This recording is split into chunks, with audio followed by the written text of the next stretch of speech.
बिस्मिल्लाहिर्रहमानिर्रहीम। 10 की बायो का चैप्टर 2 सर्कुलेटरी सिस्टम आज हमारा चौथा लेक्चर है। आज हमने ब्लड क्लॉटिंग को पढ़ना है। इसके कॉन्सेप्ट के लिए आप इमेजिन करें कि फॉर एग्जांपल आपके पास ये एक पानी की टैंकी या पानी का कोई भी बर्तन है और इसके अंदर वाटर यहाँ तक फिल हुआ हुआ, यहाँ तक ये सारा इसके अंदर वाटर है।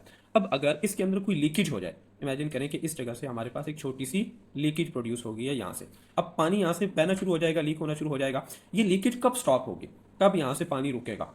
ऑफ कोर्स ये लीकेज तब तक कंटिन्यू रहेगी जब तक ये सारा पानी खत्म नहीं हो जाता। अब इमेजिन करें हमारी बॉडी भी इसी तरह ब्लड का एक पूरी टैंकी है, ब्लड का एक पूरा पॉट है, पूरी बर्तन है। क्या हम ये अफोर्ड कर सकते हैं कि हमारी बॉडी से भी खून, जब जिस तरह फॉर एग्जांपल हमें यहाँ पे कोई कट लगा है और हमारी बॉडी से खून बहना शुरू हो गया, तो क्या हम ये अफोर्ड कर सकते हैं कि खून तब तक बहता रहे जब तक हमारी पूरी बॉडी से ब्लड खत्म ना हो जाए? ऐसा हम अफोर्ड नहीं कर सकते। इसीलिए हमारी बॉडी में एक स्टेप है ब्लड क्लॉटिंग का। ब्लड क्लॉटिंग का क्या मतलब है कि जैसे ही हमें कोई चोट लगती है तो थोड़ी देर बाद उस जगह से ब्लड की जो ब्लीडिंग है, जो खून का बहना है, उसको हमने रोकना है, ताकि ऐसा ना हो खुदा न खास्ता कि हमारी बॉडी से सारा ब्लड बह जाए और इंसान की डेथ हो जाए। इस स्टेप को, इस पूरे प्रोसेस को हम नाम देते हैं ब्लड क्लॉटिंग का।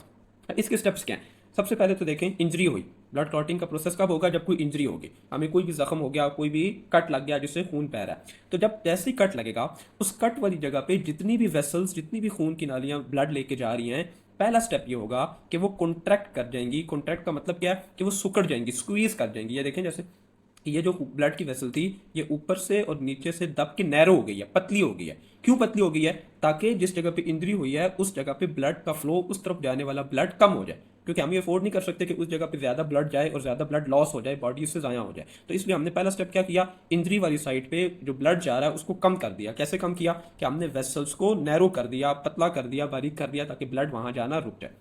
फिर नेक्स्ट स्टेप में क्या होगा? वही प्लेटलेट का हम तीसरी दफा पढ़ने लगे हैं। उसके बाद आएंगे प्लेटलेट्स। प्लेटलेट्स एक स्टिकी होते हैं, एक दूसरे के साथ स्टिक करने वाले, जिस तरह हम गम एक दूसरे के साथ गम स्टिक करती है ना, जोड़ती है। तो जैसे ही प्लेटलेट्स को पता चलेगा, एक प्लेटलेट आएगा, वो दूसरे प्लेटलेट्स को सिग्नल भेजेगा। जिस तरह ये देखें, एक प्लेटलेट आया, उसने देखा कि यहाँ पे तो ब्लीडिंग हो गई है, यहाँ से ब्लड बह रहा है, तो वो क्या करेगा? दूसरे अपने दोस्तों को कॉल करेगा, दोस्तों को कॉल करेगा कि जल्दी आओ, यहाँ पे ब्लड बह रहा है। सारे प्लेटलेट्स आएंगे, एक दूसरे के साथ जुड़ जाएंगे और उस जगह पे एक प्लग बना देंगे, प्लेटलेट का प्लग बना देंगे, ताकि वहां से ब्लीडिंग रुक जाए।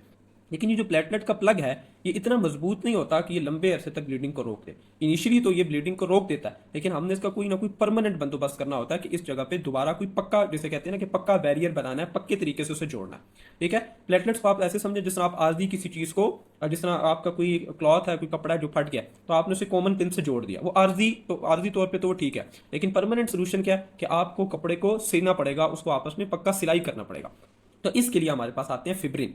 अब फिब्रिन क्या है? हमारी ब्लड के अंदर बहुत से प्रोटीन्स होते हैं, बहुत से प्रोटीन्स होते हैं जिन्हें हम क्लॉटिंग प्रोटीन्स कहते हैं। दो इंपॉर्टेंट जो आपने याद रखने हैं, एक फिब्रिनोजिन होता है और एक, बहुत से प्रोटीन्स होते हैं, एक थ्रोम्बिन होता है। फिब्रिनोजिन और थ्रोम्बिन, ये दो बहुत इंपॉर्टेंट प्रोटीन्स हैं जो इसके अंदर आके रोल प्ले करते हैं। तो अब प्लेटलेट्स जब अपना प्लग बना देंगे, उसके बाद ये प्रोटीन्स आएंगे। ये प्रोटीन्स इस प्लग के अंदर इस तरह की, ये आपको नजर आ रहा है, इस तरह के धागे धागे आ जाएंगे, जो उस क्लॉट को, जो पहले से क्लॉट बना हुआ है, जो प्लग बना हुआ है, उसको स्टेबल कर देंगे, उसको बहुत मजबूती देंगे, उसको स्टेबिलिटी देंगे, ताकि अब वो बिल्कुल मजबूत हो जाए। तो वो जो पूरा प्लग था, उसके अंदर एक नेट आ गया, एक पूरा नेट आपको समझते हैं जाली की तरह। ये जो फिब्रिन प्रोटीन है, जैसे धागे धागे उसने पूरी अपनी जाली बना ली, और अब हमारे पास ये फिब्रिन का क्लॉट बन गया, एक लोथड़ा बन गया, जो एक सॉलिड मैस है। वो सॉलिड मैस ने परमानेंटली उस जगह पे ब्लीडिंग को रोक दिया। तो इसका की आइडिया क्या है कि ये प्रोसेस क्यों जरूरी है? जिस तरह मैंने आपको बता दिया कि प्रिवेंट ब्लड लॉस। हमारी बॉडी अफोर्ड नहीं कर सकती कि हम बहुत ज्यादा ब्लड को लॉस कर दें, तो हमने क्या किया? ब्लड के लॉस को, खून जाया होने को रोकना है। इसके अलावा पैथोजन मैंने आपको बताया था, ऐसे जरासीम होते हैं जो डिजीज कॉज करते हैं, तो पैथोजन की एंट्री को भी रोकना है। फॉर एग्जाम्पल, अगर किसी जगह पे हमें जख्म होता है, तो उस जगह पे हम स्पिरिट वगैरह या पायोडीन वगैरह क्यों यूज करते हैं? इसलिए नहीं यूज करते कि वो उस जगह पे जख्म को ठीक करेंगे, बल्कि इसलिए कि जहां पे जख्म होता है वहां पे स्किन का जो बैरियर है, स्किन एक बैरियर के तौर पे काम करती है, वो बाहर से पैथोजेंस को, जरासीम को अंदर इंटर नहीं होने देती। लेकिन जब हमें जख्म होता है तो वो बैरियर जो होता है वो टूट जाता है, अब वहां से बैक्टीरिया और वायरस अंदर इंटर हो सकते हैं। तो इसलिए हम पायोडीन वगैरह यूज करते हैं, ताकि वहां से बैक्टीरिया और वायरस जो उस जगह पे मौजूद है वो मर जाए और वो अंदर इंटर ना हो। तो ये ब्लड क्लॉटिंग इसलिए भी जरूरी है, जो फिब्रिन का क्लॉट है इसलिए भी जरूरी है, ताकि यहाँ से पैथोजेंस या जरासीम, बैड जर्म्स जो है वो इंटर ना हो सके, उनके लिए हम डोर को क्लोज कर दें। इसके अलावा होम्योस्टेसिस भी मेंटेन रखनी होती है। होम्योस्टेसिस क्या होता है?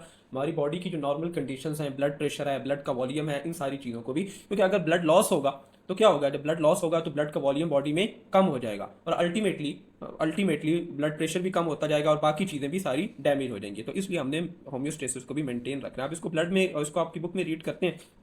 ब्लड क्लॉटिंग को हम कोएगुलेशन का नाम भी देते हैं। ये बहुत इंपॉर्टेंट प्रोसेस है जो एक्सेसिव ब्लीडिंग को रोकता है। थोड़ी सी ब्लीडिंग तो होगी लेकिन जरूरत से ज्यादा ब्लीडिंग को ये रोकेगा। क्या क्या इसमें काम करते हैं? प्लाज्मा प्रोटीन्स जो मैंने आपको बता दिए, थ्रोम्बिन और फिब्रिनोजिन और प्लेटलेट्स इसके अंदर काम करते ही करते हैं। क्या करते हैं? ब्लीडिंग को स्टॉप करते हैं और इंजरी वाली जगह पे जहाँ पे हमें जख्म हुआ है उस जगह पे एक लोथड़ा बना देते हैं। अब इसके स्टेप्स पढ़ लेते हैं। सबसे पहले हमने देखा इंजरी हुई।